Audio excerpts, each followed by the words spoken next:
अस्सलाम वालेकुम, good evening everybody watching news I. मैं हूं महर बुखारी। नाजरीन, आपने देखा सुना आजकल पावर पॉलिसी के ऊपर और आईपीपीज के ऊपर कितनी तनकीद हो रही है, इनके एक्सेसिव प्रॉफिट्स के ऊपर सवाल उठाए जा रहे हैं।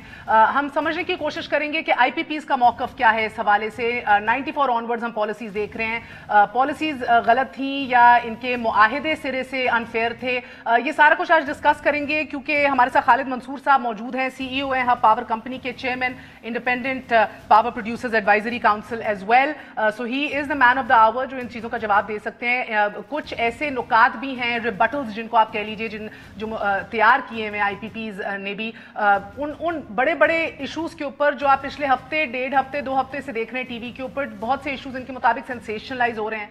क्या ये वाकई दुरुस्त है या उनके अंदर मेरिट है इन इश्यूज के अंदर, आज ये भी डिस्कस करेंगे। और ऑफ कोर्स काबीना ने इस रिपोर्ट को पब्लिक करने का फैसला कर लिया, क्यों किया, कैसे कर दिया, क्या हमारी सॉवरेन गारंटीज फ्लेक्सिबल होती हैं या उनको और बल्कि बड़ा प्रोटेक्टिवली और बड़ा फूक फूक के चलना चाहिए क्योंकि पाकिस्तान की रेपुटेशन और क्रेडिबिलिटी एट स्टेक है। I mean all these things matter of course, मगर द बिग क्वेश्चन इज कि अगर पिछले 20, 25, 30 साल से इस मुल्क में चोरी हो रही है, जो कि हो रही है इस रिपोर्ट के मुताबिक, तो बहरा इट्स हाई टाइम कि या तो नेगोशिएशन से आइडियली इसको रिजॉल्व कर लिया जाए, वरना of course things will get अगली। बट इट सीम्स के इस रिजीम ने फैसला कर लिया है कि फॉर बेटर और फॉर वर्स कुछ ना कुछ तो करना है। खालिद साहब, बहुत बहुत शुक्रिया आपका हमारे साथ आज मौजूद होने का, I really appreciate it. Before I get on to the issues, Khalid sahab, पहला सवाल मैं जानना चाहूंगी क्योंकि ये लीक हुई रिपोर्ट, उसके बाद पिछले 2 हफ्ते से ये मीडिया पे चल रही है, आपके मुताबिक, और जो लेटर भी आप लोगों की तरफ से लिखा गया, मड स्लिंगिंग का कहा गया कि हमारी रेपुटेशन भी खराब की जा रही है। ऑफ कोर्स यू वर्कड, पिछले 25-26 सालों से आप असद उमर साहब को जानते हैं, एंग्रो में वो आपके कॉलीग भी रह चुके हैं। He was heading Engro corporation when you were CEO Engro energy in 2010 sir, तब भी एक प्लांट लगाया गया था, दबा के मुनाफा भी कमाया गया था। तो मेरा ऑफ कोर्स पहला बुनियादी सवाल है, आज वो स्टैंडिंग कमेटी ऑन एनर्जी को भी हेड कर रहे हैं, चेयरमैन स्टैंडिंग कमेटी है, तो आपकी उनसे बात हुई है इस हवाले से जब से लीक हुई है रिपोर्ट?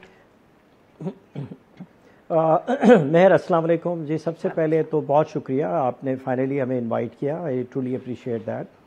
एट दी आउटसेट मैं बात ये करूँगा कि जिन इल्ज़ामात का आपने तस्करा किया है तो वो एक मुबैना रिपोर्ट है और उसमें हमारी फ्रस्ट्रेशन समझ लीजिए या डिसअपॉइंटमेंट समझ लीजिए कि जिस पार्टी के अगेंस्ट इतने बड़े बड़े इल्ज़ामात लगाए गए, टू दी एक्सटेंट आपने वर्ड यूज़ किया कि चोरी की जा रही है 25 सालों से, तो उसमें जिस वक्त ये रिपोर्ट जो है मुरतब हो रही थी तो काश आईपीपीज को भी बुलाया जाता है, लेकिन फैक्ट ऑफ द मैटर ये है कि इसमें ना आईपीपीज को मौका दिया गया, ना उनसे क्या लिया गया, ना उनको बुला के फेस टू फेस डिस्कशन की गई।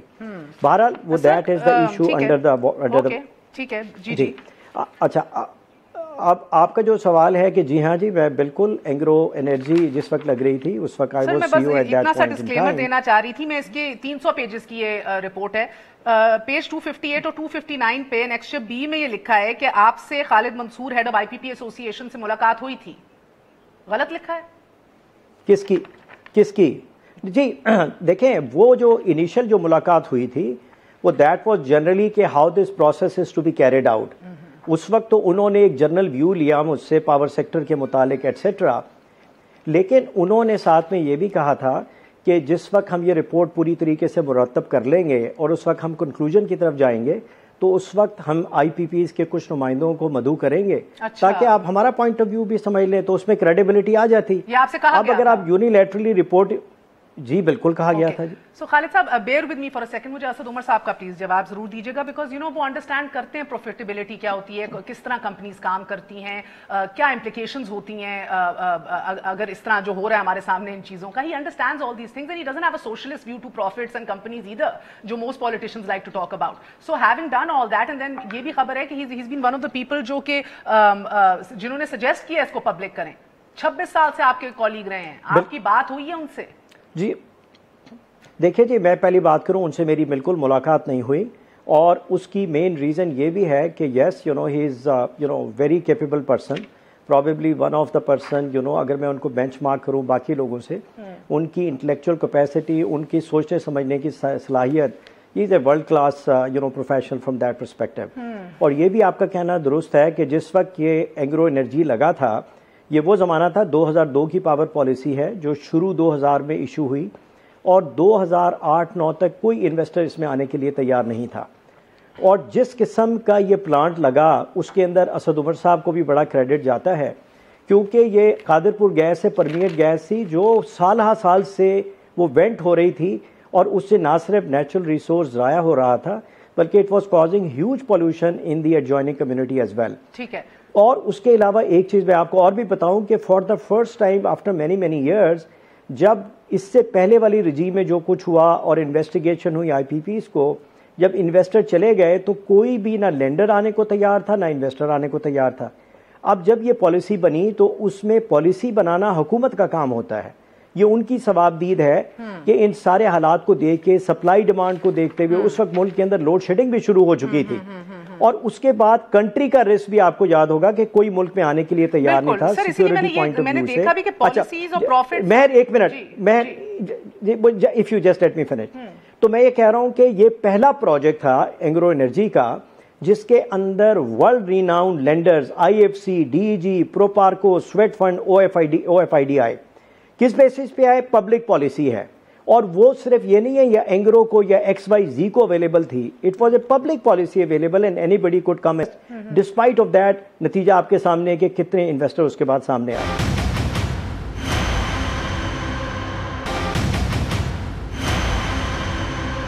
मेरा मतलब इससे मुराद ये है कि ये ट्रांसपेरेंसी, जिस तरह PTI से देख रही है, ट्रांसपेरेंसी से बढ़ के ये इशू है रिवाइज करने का कानून को। और मसला ये है कि एक रियासत की guarantee, sovereign guarantees can't be open ended. तो बहुत सी सेंसिटिविटीज इधर हैं which I would think that someone like Asad Umar would of course appreciate, मगर doesn't matter, it's not about him right now. I would like to move forward sir. ये अब हुकूमत ने फैसला करना है। नहीं, एक सेकेंड, नहीं बहर, इसकी करेक्शन है। देखिए, दो डिफरेंट चीज़ों की हम बात कर रहे हैं।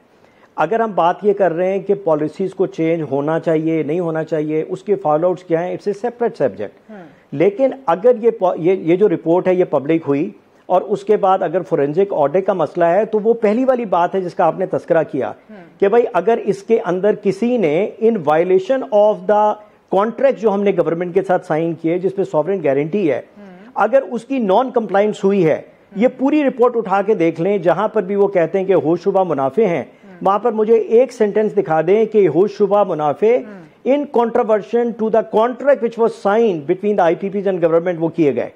अब अगर ये एक इल्जाम लग रहा है तो ये एक अच्छा इकदाम है, एज लॉन्ग एज मेरी एक कंडीशन है जिसको मैंने बारहा पहले भी कहा है कि एक बिल्कुल इंडिपेंडेंट ट्रांसपेरेंट तरीके से ये सिलसिला चलना चाहिए। इसमें इंटरनेशनल एक्सपर्ट्स लेके आए, ये बड़ा एक कॉम्प्लेक्स टॉपिक है, कॉम्प्लिकेटेड है, उसके अंदर आपको स्पेशलिस्ट चाहिए होंगे, टेक्निकल कंसल्टेंट। तमाम तर नंबर्स जो इसके अंदर इंक्लूड किए हैं वो सारे आपके नेपरा से हैं, CPPA से हैं, SECP से। These are official numbers. इधर तंकीद नहीं हुई पॉलिसीज के ऊपर, इधर एनालिसिस की बात की गई है। Double counting of USD indexation, so on and so forth. And of course I don't know, counter तो सवाल ये हो कि वुड यू रादर कि नैप को दे दिया जाता। सो मेरा I want to move on sir, because मेरा आपसे बहुत से सवाल हैं जो आप, मैं चाहती हूं आप क्लैरिफाई करें आज जी, और वक्त की किल्लत होगी। बस मेहर देखिए बहुत रेलेवेंट आप सवाल कर रही हैं। आपने कहा कि ये रिपोर्ट साइन ऑफ की है जिसके अंदर CPPG के भी लोग हैं, उसके अंदर नेपरा के भी लोग हैं। आप मुझे बताइए कि जिस तरीके से पावर प्लांट लगता है, सर मेरी अर्ज सुन लेना। मैं ये कह रहा हूं कि जब प्रोजेक्ट लगता है बड़ा रेगुलेटेड प्रोसेस है, उसके अंदर अगर आप देखें स्टेप बाय स्टेप इसके अंदर अप्रूवल होता है, नेपरा के पास जाते हैं, वो टैरिफ को डिटरमिन करते हैं, उसके बाद इसकी फाइनेंशियल क्लोज होती है, फिर उसके बाद प्रोजेक्ट लगते हैं, फिर यही टैरिफ ट्रू अप होता है। उसके अंदर एक एक कंपोनेंट को देखा जाता है कि इसमें कितनी कैपिटल कॉस्ट है, इसके अंदर नॉन EPC की कॉस्ट कितनी है, नॉन EPC कॉस्ट कितनी है। फिर जब ये प्रोजेक्ट ऑपरेशनलाइज हो जाते हैं तो सारी इनवॉइसेस पहले नेपरा उसको रेटिफाई करता है और फिर पावर परचेजर जो है उसको कंफर्म करता है, उसको वेरीफाई करता है। तो अब मेरी तो मंतक समझ में नहीं आती कि 25 साल से इसका मतलब ये है कि जितनी भी इनवॉइसेस जनरेट हो रही हैं या तो उन्होंने आंखें बंद की भी थी या मुझे तो समझ में नहीं लगती कि how it is pragmatically possible. Report यही तासुर दे रही है सर, आंखें बंद की, बिकॉज़ ऑडिट भी नहीं हुआ ना इस मुल्क में। किस चीज का ऑडिट नहीं हुआ सर? मैं अगर आप ऑडिट के ऊपर पहले बात करना चाहते हैं तो मैं आपको दिखाना चाहूंगी 2015 में SECP ने कॉस्ट अकाउंटिंग ऑर्डर इशू किया। ये हमारे पास ऑर्डर भी मौजूद है, जरा दिखाइएगा। इसका की पूरी मकसद ये था कि IPPs को कहा जाए कि वो अपनी कॉस्ट जो है वो एक डिटेल्ड मैनर में दिखाएं। ये ऑर्डर टेलीविजन पे भी अभी चल रहा है सर। इस हवाले से हमने देखा कि बहरहाल ये काम नहीं किया गया। आईपीपीज ने एक स्टे ले लिया और ये मुद्दा पेश किया कि एसईसीपी हमारा रेगुलेटर नहीं है, सो एसईसीपी हमसे सवाल जवाब डिटेल कॉस्टिंग की नहीं पूछेगा। और इन देयर आर्ग्यूमेंट जो आपने कोर्ट में दिए, दे सेड कि रेगुलेटर तो नेपरा है, नॉट एसईसीपी। उसके बाद 2019 के ऊपर आ जाएं सर, ये भी डॉक्यूमेंट दिखाना चाहूंगी। नेपरा ने कहा कि we want to look into the excess profitability, कि इतने बड़े बड़े मुनाफे कैसे बनाए जा रहे हैं, हीट रेट ऑडिट्स हमने करने हैं। आईपीपीज ने एक दफा फिर स्टे ऑर्डर ले लिया इस प्ली के ऊपर कि नेपरा एम्पावर्ड नहीं है ये करने के लिए। सो फ्रॉम देयर पर्सपेक्टिव, यानी कि आप जो कोर्ट्स के अंदर ये ऑर्डर्स जो दिखा रहे हैं आपके मुताबिक, तो ना एसईसीपी एम्पावर्ड है ना नेपरा एम्पावर्ड है आपकी बुक्स या प्रॉफिटेबिलिटी के ऊपर सवाल करना या देखने के हवाले से। सो nobody asked in this country for the last 30 years. नहीं सर, ऐसी बात नहीं है। मैं देखिए, पहली चीज़ तो ये है कि व्हेन यू से IPPs, it is just an issue of 6 IPPs. इस मुल्क में कोई 75 या 80 आईपीपीज इस वक्त ऑपरेट करती हैं, तो सबको एक तराजू में तोलना जो ना, मेरा ख्याल है ये थोड़ा सा नामुनासिब होगा। अच्छा, अब मेन इशू जो ये है, देखिए मैं उनके बिहाफ पे नहीं बोल सकता क्या उन 6 आईपीपीज ने पोजीशन ली। इसमें ऑब्वियसली जिस कंपनी को मैं रिप्रेजेंट करता हूँ वो ना हमारे साथ इस किस्म का कोई डिस्प्यूट हुआ और ना हम कोई कोर्ट में गए हैं। अच्छा, अब मैं सिर्फ आई एम जस्ट थिंकिंग लाउडली कि ये एक फिक्स कॉस्ट कॉन्ट्रैक्ट्स हैं और कॉन्ट्रैक्ट्स के अंदर क्लियरली लिखा हुआ होता है कि क्या आपकी राइट्स हैं, क्या आपकी ऑब्लिगेशन है। इसके अंदर आईपीपीज की भी हैं, गवर्नमेंट की भी हैं, ठीक है जी। अच्छा, अब उसके मुताबिक अगर कोई आईपीपीज अपने लीगल पॉइंट ऑफ व्यू से देखते हैं अपनी प्रोटेक्शन के लिए, अगर उसके अंदर कहते हैं कि जो कॉन्ट्रैक्ट मैंने आपसे साइन किया वो बिल्कुल वाटर टाइट कॉन्ट्रैक्ट है, उसकी प्रोविजन को देखते हुए अगर उनको लीगल ओपिनियन मिले कि जी इसके अंदर इनका राइट नहीं है, तो perhaps that is the position उन्होंने ली। और उसके बाद उन्होंने उसको स्टे लेने के लिए पाकिस्तान के अंदर अदालतें मौजूद हैं। ठीक है सर, मेरा एक सवाल है आपसे। मैं समझ गई हूँ आपकी इन पैरेलल्स को सर। आई एग्री कि अगर आप जो टाइम वैल्यू और मनी की बात कर रहे हैं, मगर सर पैरा 25 और पैरा 27 जो है वो कंक्लूसिव नहीं है। The problem here is I feel कि आप शायद पूरी एक लार्जर पिक्चर, ओवरऑल पिक्चर नहीं देख रहे। आईपीपीज सिर्फ इन 2 पैरास को, कल भी बात ये हुई, आप आज इन्हीं पैराग्राफ्स की अभी जब बात कर रहे हैं 94, the correct way to look at it may be profitability wise, इसके इंडिविजुअल प्रॉफिटेबिलिटी को अब देखा जाए। इस रिपोर्ट के अंदर 2 टेबल्स हैं बड़ी अहम, एक टेबल 22 है और टेबल 14 है। I like you to see this because ये टेबलें दिखाती हैं कि कितना प्रॉफिट अर्न हुआ है इन्वेस्टमेंट्स के ऊपर, या कितना लिटिल इन्वेस्ट हुआ था और कमाया कितना गया for each year out of the last 20 years. 1994 के जो प्लांट्स हैं उनके हवाले से पिछले 9 साल से 2002 के जो प्लांट्स हैं एक मैसिव प्रॉफिट्स हैं। मैं आपको लेके दिखाना चाहूंगी टेबल 22 94। सर सुन लीजिए एक सेकेंड। 94 पॉलिसी के तहत बनने वाली आईपीपीज का जिक्र करती है 16 प्लांट्स का। आखिरी इसके अंदर कोट अद्दू देखेंगे अगर आप, तो हर साल 79% कमाए कोट अद्दू ने, प्लांट ने, फॉर द लास्ट 23 ईयर्स। टपाल ने 79% कमाए बेस्ड ऑन द 17 स्टेटमेंट्स जो इस रिपोर्ट में कोट हुई out of the 23 years. They didn't have all the statements. इसी तरह गुल अहमद ने कमाए 61%। एवरेज वैसे भी कम बनता है इनका, बिकॉज बहुत से ऐसे हैं जो नहीं कुछ कमा रहे थे, बहुत से जो बहुत ज्यादा कमा रहे थे। और all of these are more than the 12% जो आप डिफेंस सेविंग सर्टिफिकेट का कह रहे हैं। इसी तरह table 14 which I personally think is more important, क्योंकि 2002 ऑनवर्ड्स प्लांट्स की बात हो रही है। अटक जनरल को 9 साल हुए हैं, इसके अंदर हर साल 87% कमा, हर साल इनको अलाउड था 26% कमाना। लिबर्टी ने 50% कमाए, 19% अलाउड था। So I am just giving you an example sir. So again keep this in mind. और इस तरह जिस तरह आपने गोल्ड की बात की, एक रिस्की इन्वेस्टमेंट है, एक नॉन रिस्की इन्वेस्टमेंट है। ये तो सर वही वाली बात होगी ना कि क्या हमें गारंटीड रिटर्न्स पे फोकस नहीं करना चाहिए अभी इस हवाले से, at least for now, because you can't pick arbitrarily pick one metal out of the 5। तो तेल की बात कर लें, लुक एट तेल कितना गिरा हुआ है आज। गारंटीड रिटर्न्स पे फोकस। अच्छा जी, अब मैं इसका जवाब दे दूं, अगर थोड़ा सा मुझे टाइम दीजिएगा, बिकॉज ये बड़ा इंपॉर्टेंट वक्फे के बाद दे दूं सर, इशू है जिसपे बात आपको फिर आप आराम से अपना इसका जवाब दें।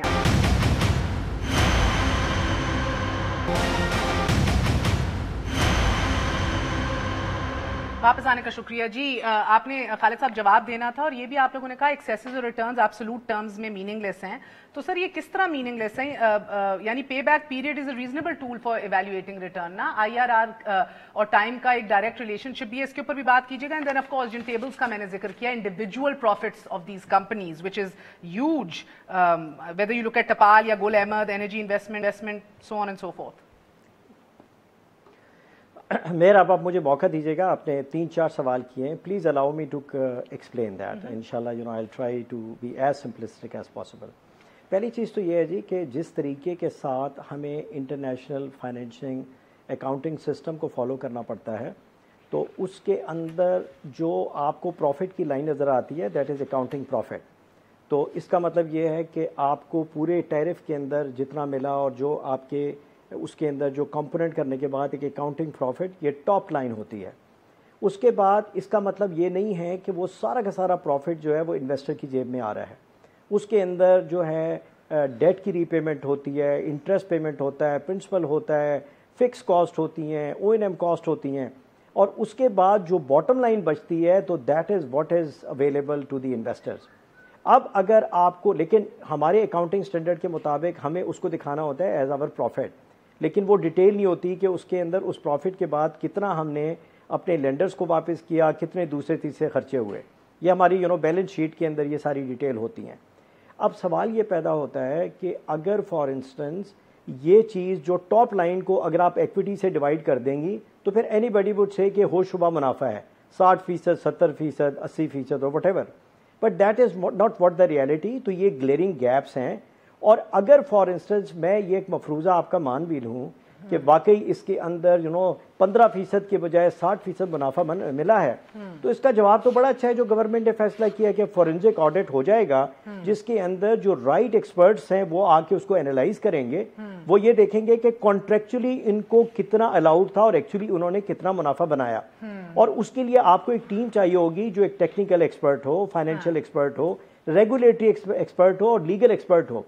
मुझे आप ये बताइए कि जो आप ये टेबल्स बता रही हैं, तो इसमें कहीं ये भी लिखा हुआ है कि इनको in compliance with their contracts इतना मुनाफा बनता था या इतने इनको पैसे बनते थे और इन कंट्रावर्शन टू देयर कॉन्ट्रैक्ट्स उन्होंने इतना कमाया है? तो उसका तो जिक्र कहीं है नहीं। मेरा सवाल ये है कि आप नहीं सर, एक सेकेंड बहर, मुझे आप कंप्लीट करने दीजिए प्लीज। मैं ये कह रहा हूं कि हमने कॉन्ट्रैक्ट्स की कंप्लायंस के अंदर IPPs ने अपनी इनवॉइसेस बनाई, कॉन्ट्रैक्ट्स की कंप्लायंस के अंदर उनको चेक किया गया, नेपरा के अंदर कॉन्ट्रैक्ट्स की कंप्लायंस में उनको वेरीफाई किया गया। अब उसकी बेसिस पे 10 मिलियन मुनाफा आए या उसके अंदर 1 अरब रुपया मुनाफा आए, सवाल यह है कि अगर in compliance with the policy वो मुनाफा कमाया गया तो उसके अंदर क्या जुर्म है? सर, ये मेरा जवाब है। और उसके अंदर नहीं सर, मुझे यही तो ये रिपोर्ट कह रही है कि जो मुनाफा आपको अलाउड था कमाना, आपने उससे बढ़ के बनाया है, तो जायद जो आपको ऊपर मिला है वो आपको वापस करना है।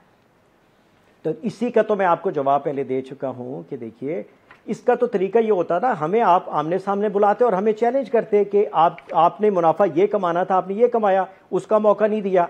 अब अगर ये रिपोर्ट एक पब्लिक हो गई है तो बेस्ट तरीका तो ये है कि द ओनली वे दूध का दूध पानी का पानी होगा कि फॉरेंसिक ऑडिट हो जाएगा। फॉरेंसिक ऑडिट से ही हो जाएगा, अदरवाइज तो ये अनलिमिटेड बहस है ना। क्या आप मुझे कहें कि रिपोर्ट कह रही है आपने मुनाफा क्यों? खालिद साहब, आपने ये रिपोर्ट पढ़ी है?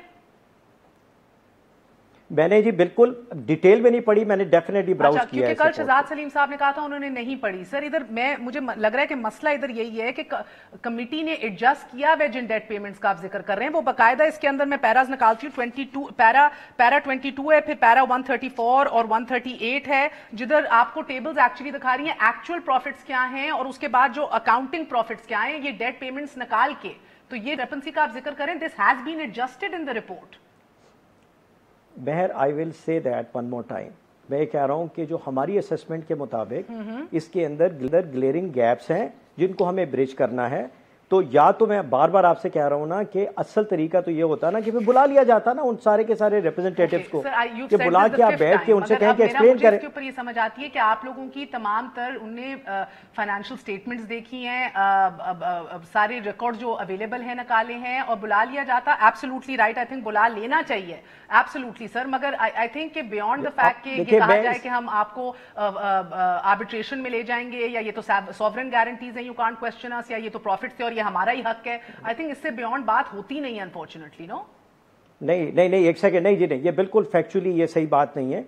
मैं आपको कह रहा हूं कि अब ये बहस का खात्मा कैसे होगा। बहस का खात्मा ये हो गया कि आप कहें ये गलत है, मैं कहूं कि नहीं यार, इसके अंदर एज पर कॉन्ट्रैक्ट हमने कंप्लायंस रखी है, एज पर कॉन्ट्रैक्ट बिल्कुल वाटर टाइट कॉन्ट्रैक्ट है, हमने उसके मुताबिक इनवॉइसेस दी, हमने उसके मुताबिक मुनाफा कमाया।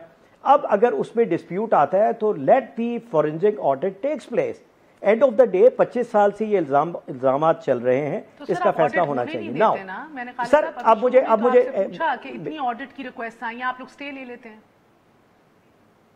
नहीं, मैं अभी आपको उसका जवाब दे रहा हूँ ना। Let me finish answer, let me answer the question जो आपने पूछा।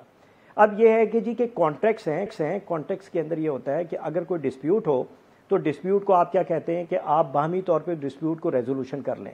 पीपीए के अंदर इसकी गुंजाइश है।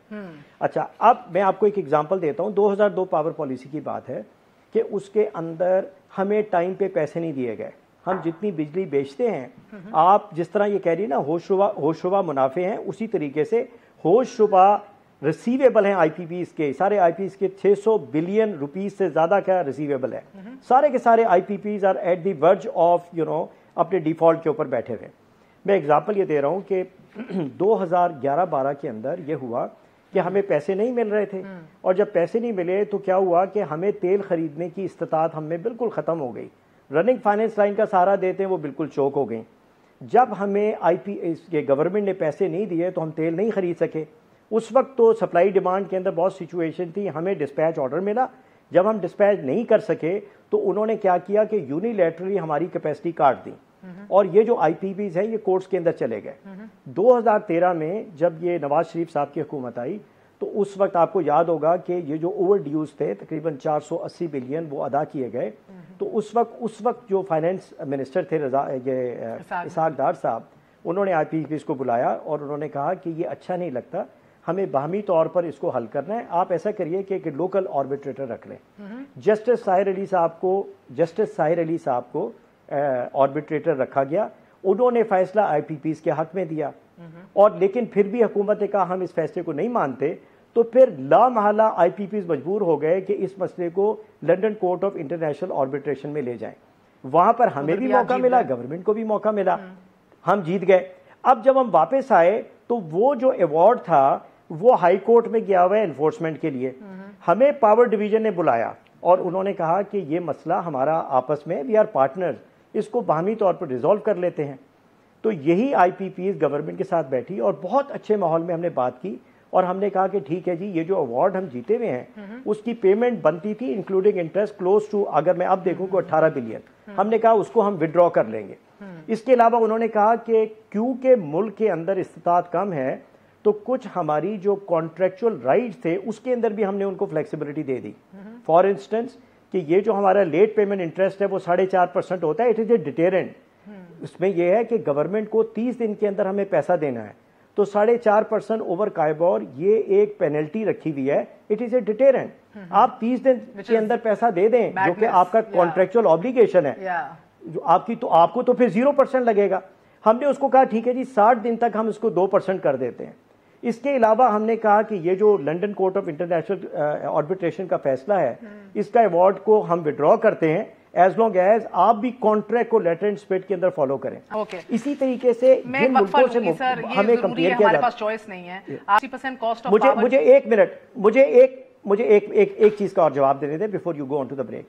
आपने कहा जी return on equity during construction, ये 4 साल लगते हैं कि पावर प्लांट को लगाने आते हैं उस पे आते हैं, ये लंबा जवाब हो जाएगा। मेरे भी कुछ सवाल हैं। 60% कॉस्ट ऑफ पावर जनरेशन का आपने बात किया sir, so you do attack the biggest cost item जब आपने कॉस्ट कम करनी हो ना, तो इसी को तो कम करने की इस रिपोर्ट में बात हो रही है कि कैपेक्स हो, बैंक इंटरेस्ट रेट्स हो, हीट रेट्स हो, and I will get to the heat rates and operations and maintenance after the break sir. Just give me a chance, मैं बात करूंगा। बिल्कुल, ओके। एंड सर आपने 600 अरब की बात की जो आपको मिले ही नहीं है अभी तक, दैट्स फाइन, मगर आपके कॉन्ट्रैक्ट के मुताबिक यू कैन टर्मिनेट अगर आपको ना मिल रहा हो, तो अगर आप चाहें तो आप टर्मिनेट कर सकते हैं कॉन्ट्रैक्ट, आप कह दें खत्म हो गया, और अगर हुकूमत करना चाहे तो वो भी टर्मिनेट कर सकती है ना, and then you won't be able to go to the London court after break sir. Do answer that.